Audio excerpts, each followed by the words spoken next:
هر ساله دوران امتحانات که فرا میرسه با خودش کلی دانش آموز و حتی والدینشون رو دچار اضطراب، استرس و فشارهایی میکنه که تا حدودی روتین زندگیشون رو هم تغییر میده. من علی راحمی حقیقی هستم، دانشجوی کارشناسی ارشد روانشناسی بالینی و با خودم گفتم بد نیست که یه ویدیو بسازم و این موضوع رو با هم دیگه بررسی کنیم که علت این همه فشاری که به ما چه به عنوان دانش آموز و چه به عنوان والدین وارد میشه چیه و چرا من معتقدم که نباید این امتحانات رو بیش از حد جدی گرفت.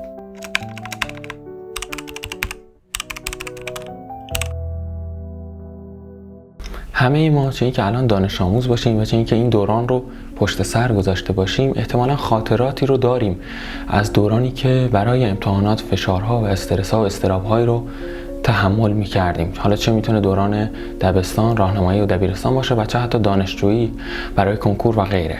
اما دلیل این فشارها چی میتونست باشه؟ من فکر میکنم که یکی از دلایل خیلی مهمه این فشارهایی که ما تحمل میکردیم این هستش که اون امتحانها نه فقط نمره اون درسی رو که ما واسش خونده بودیم بلکه شخصیت ما رو هم میخواست تعیین کنه و از طریق والدین، معلم‌ها و افراد اطرافمون نمره‌ای که توی اون امتحان می‌گرفتیم شخصیت ما رو انگار تو نگاه اون فرد تعیین می‌کرد و این نگاه کاملا اشتباهیه که نمره یک امتحان بخواد اینو مشخص کنه که من چقدر باهوشم، چقدر توانایی دارم، چقدر از توانایی ذهنی برخوردارم، چقدر در آینده موفق میشم. اما اونا سعی می‌کردن با نمره‌ای که توی برگه امتحانی ما ثبت میشه تمام اینها رو حدس بزنن و خب قطعاً یه برگه و یک نمره نمیتونه مشخص کننده این همه متغیر پیچیده باشه و خب این به ما فشار وارد میکنه که یک نمره‌ای که صرفاً توی یک درسی گرفتیم بخواد این حجم از فشار رو به ما وارد کنه که تو آیا باهوش هستی یا نیستی، موفق میشی یا نمیشی و چیزهای از این قبیل.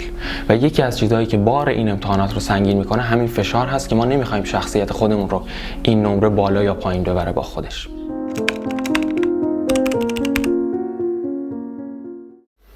اما اگر بخوایم توی این موضوع دقیق تر بشیم و اگر یکم بیشتر بهش دقت کنیم میبینیم که مدارس، بعضی والدین و بعضی معلمان انگار یک الگوی مشخص رو دارن به همه‌مون پیشنهاد میدن. یک الگو، یک ذهنیت ایدئال از یک دانش آموز که هم درس میخونه، هم به تفریحش میرسه و هم همه کارها رو میکنه و در همه اینها هم ایدئال هست و پیشنهاد اونها خودآگاه و ناخودآگاه اینه که همه ما شکل اون ایدئال بشیم. خب فشار و مورد بعدی که اینجا اتفاق میفته چی هستش؟ شما 40 تا دانش آموز، 30 تا 20 تا دانش آموز هستین توی یک کلاس و از همه شما چه خودآگاه و چه ناخودآگاه میخوان طبق اون الگویی بشید که توی ذهن والدین یا معلم قرار داره.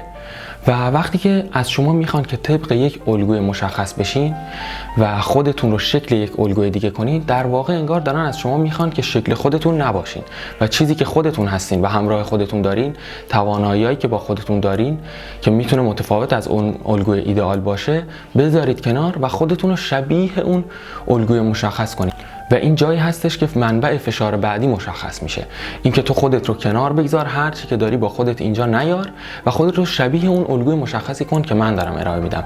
20 تا دانش آموز همه باید خودشون رو شبیه یک الگو و قالب مشخص کنن و از خودشون بزنن برای اینکه شبیه الگویی بشن که کس دیگه ازشون انتظار داره و این منبع فشار بعدیه. چرا که مدارس ما انگار جوری طراحی نشده که هر کسی بتونه خودش رو بروز بده و به صورت انفرادی توانایی‌هاش رو شکوفا کنه. و از همه ما میخوان که شکل یک الگوی مشخص باشیم و این منبع فشار بعدیه. چون من آزادم که توانایی خودم رو به هر شکلی که دوست دارم ارائه بدم، ولی خب شما میخواین اینو از من بگیرین و من رو توی فرمت دیگه ای فرو ببرین. این منو ناراحت میکنه.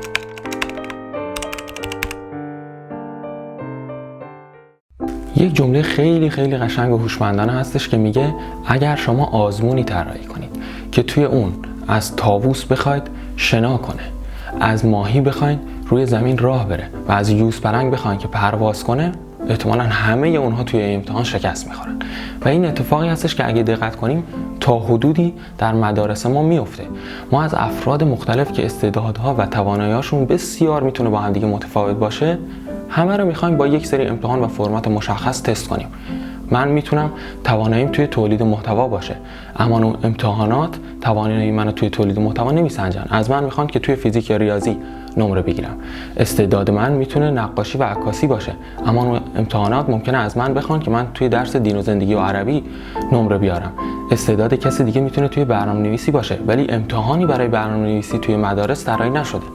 در نتیجه یک فرمت‌های مشخص که متناسب با شخصیت‌های ما هم نیست میخواد ما رو بسنجه و این خب کاملا اشتباهه و نتیجه خوبی نمیده. همه ما در این امتحان شکست میخوریم به جز کسایی که حالا طبق این فرمت میخونن یا فشارهایی رو اونها هم با خودشون به همراه میکشن، به دوش میکشن تا اینکه بتونن بالاخره توی این قالب بتونن دووم بیارن و ادامه بدن. اما یک لحظه تصور کنید اگر که قالب آموزشی و فرمتی وجود داشت که آزادانه تر بتونه به رشد همه ما کمک کنه توی اون زمینه‌ای که بهش علاقه داریم یا دوستش داریم و بتونه استعدادهایی که در ما هستش رو شکوفا کنه، چقدر میتونست این قضیه برعکس بشه و چقدر ما میتونستیم با لذت‌تر امتحانات و چالش‌هایی رو که توی موضوع مورد علاقمون داشتیم پشت سر بگذاریم. پس موضوع بعدی فشار این هستش که احتمالاً اون امتحانات چیزی رو که من درش استعداد دارم و علاقه دارم رو نمیسنجن و میخوان چیز دیگه‌ای رو که من اصلا ازش دور هستم و تفکر من بهش نزدیک نیست رو توی اون زمینه من رو بسنجن.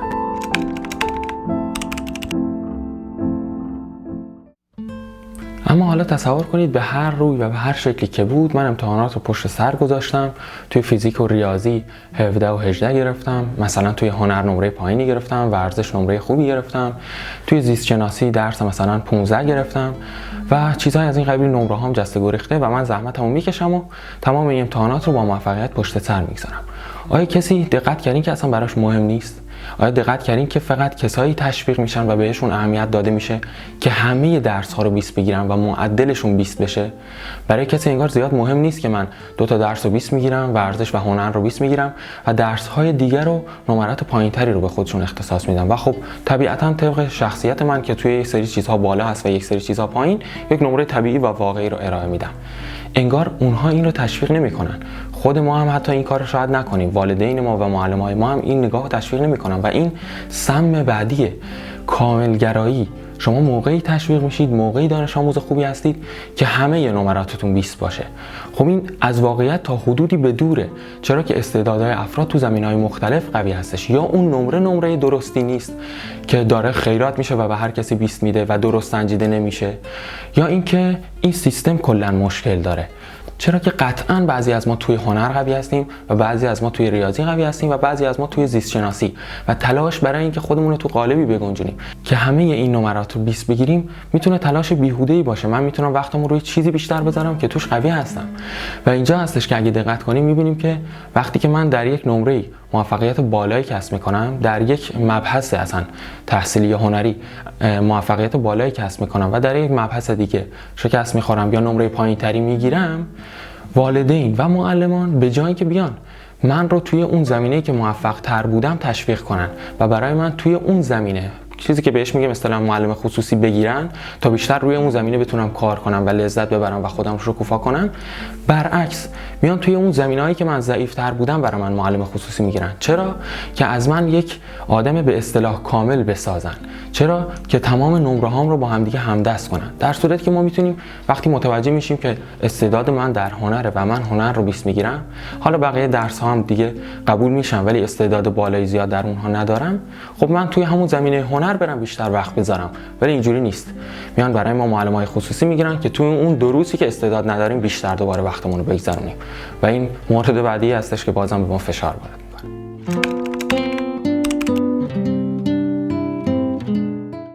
در کل عجایب خیلی زیادی توی نظام آموزشی، مخصوصا نظام آموزشی ایران وجود داره و از عجایبش میشه به اینا اشاره کرد که فقط 3 رشته تحصیلی وجود داره که همه این افراد با این همه توانایی استعداد مختلف با وارد یکی از همین 3 رشته بشن و اصلا این همه شغل، این همه مشاغل و مهارت‌هایی که توی سطح جهان هستش هیچی و مدارس ما هیچ ارتباطی انگار با این همه توانایی مختلف ندارن و ارتباط خودشون رو با این همه توانایی قطع کردن. از طرف دیگه خود فرمت امتحانات هستش. من به عنوان کسی که میخوام هنر بخونم، میخوام آرت بخونم، از من امتحان کتبی گرفته میشه که شاید اصلا یک آرتیست برجسته هم اگر بیاریم اون حفظیات اصلا اهمیتی براش نداشته باشه و در روند رشد حرفه‌ای آیندهش اصلا نقش خاصی نداشته باشه و حتی اگه اون از اون آرتیست حرفه‌ای اون امتحان کتبی رو بگیریم شاید نمره 10 15 کسب کنه. حالا فرض کنیم که ما از یک نوجوان یا جوونی که تو مسیر رشدشه بخوایم با این کاغذ، با این امتحان که شامل یک سری سوال حفظی هستش که گاهی اوقات اون معلم هم مثلا توانایی و استعداد هنر نداره و اصلا آرتیست نیست طراحی کرده، با این بخوایم شخصیت و استعداد این فرزند خودمون رو که میخواد توی زمینه هنری مثلا فعالیت کنه بسنجیم. پس یکی این که اصلا شاخه هایی که وجود داره شاخه های کافی نیست که نمیتونه واقعا استعدادهای متفاوت ما رو بسنجه. دو اینکه اون نمره واقعا چیزی که وجود داره رو نمیسنجه و معلوم نیست واقعا برای خودش داره چه کار میکنه و داره چه چیزی رو میسنجه. من نمیدونم واقعا این نمره ها جز حفظیات و توانایی ما توی نگه داشتن کوتاه مدت اطلاعات تو ذهنمون بدون اینکه بفهمیم چیز دیگه‌ای رو میسنجن یا نه. از طرف دیگه نگاه هم روی خروجی و نمره هستش. حالا من از نمره توی این ویدیو به عنوان مثالی از نتیجه و خروجی یاد بردم که میتونم کافی نباشه، ولی همه نگاهشون روی نمره است، نه زحمتی که ما این طرف میکشیم. در صورتی که چه بهتر میشد اگر این نگاه برعکس بشه، همه توجه کنم به این که من چه مقدار زحمت کشیدم، نه اینکه حالا چه نمره‌ای بردم. من شاید تلاش بکنم، زحمت بکشم، مثلا علاقه داشته باشم، زیست شناسی بخونم، کیف کنم و لذت ببرم از اینکه میخونم، ولی در نهایت تو امتحان نمره 15 بگیرم. خب آیا نباید به زحمت من هم توجه بشه، چه خودم و چه والدین و چه معلم؟ ولی این اتفاق نمیافته و همه نگاه روی نمره هست و نمره انگار حتی زحمت من رو میسنجه.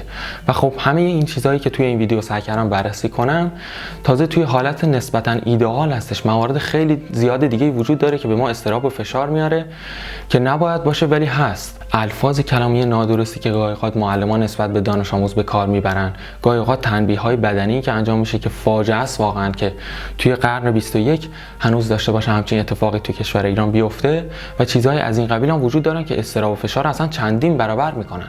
گاهی اوقات من به عنوان دانش آموز یک مشکلی دارم، شاید کسی اصلا ازش خبر نداشته باشه و شاید خودم هم هنوز ندونم که یک مشکلی دارم و این چیزی که دارم باهاش دست و پنجه نرم میکنم یک مشکله و شاید کار یک متخصص باشه که این رو بفهمه. اما ما به جای اینکه دانش آموزمون رو، فرزندمون رو به یک متخصص ارجاع بدیم تا یک بررسی کنه به عنوان یک مشاور روانشناس که آیا فرزند من شاید با مشکل یا مسئله خاصی داره دست و پنجه نرم میکنه که تواناییاش افت کرده، دوچندان ممکنه فشار بهش بیاریم با یک سری الفاظ و برچسبا، اون رو فشاری که بهش هست و اضطرابی که هست رو دوچندان کنیم و اوضاع رو خرابتر کنیم. اینا همه موارد استثنایی دیگه هم هستن که ممکنه به ما فشار بیارن. و خب من سعی کردم توی ویدیو در حدی که میدونم و میتونم اینها رو با شما به اشتراک بذارم. اگه شما هم چیز دیگه هستش که تجربه کردید یا به ذهنتون میرسه که ممکنه باعث فشار و ناتوانی ما در روند تحصیلیمون بشه، میتونید توی کامنت ها با من به اشتراک بذارید. خیلی ممنونم که تا اینجای ویدیو با من همراه بودید. اگر به محتواهای روانشناسی مثل همچین ویدیوهایی علاقه دارید، ممنون میشم که کانال رو سابسکرایب کنید و این ویدیو رو هم اگر دوست داشتید لایک کنید. خدا نگهدار.